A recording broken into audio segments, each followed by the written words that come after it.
Le fait de se caler sur le rythme des autres, ça peut commencer très tôt dans une relation, parfois même dans les premières semaines, dans des détails auxquels tu ne prêtes pas forcément attention. Au début, tu vis naturellement, tu réponds quand tu as envie, tu gardes ton rythme, tes habitudes, tes moments à toi. Et puis progressivement, en fait, sans vraiment t'en rendre compte, tu commences à observer le rythme de l'autre.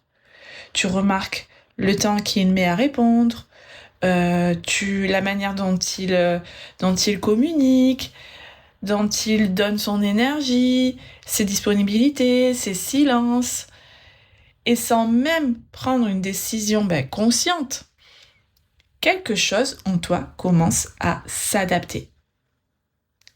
Si l'autre répond peu, tu ralentis. Si l'autre devient plus distant, tu commences à en attendre davantage.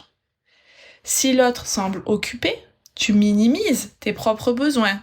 C'est-à-dire que tu n'as pas envie de déranger, surtout je vais pas en faire trop.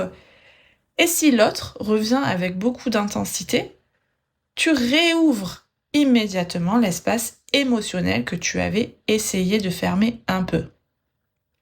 Et ce qui est fascinant, c'est que tout ça peut se faire sans même que tu t'en rendes compte, sans même qu'on s'en rende compte. C'est fou.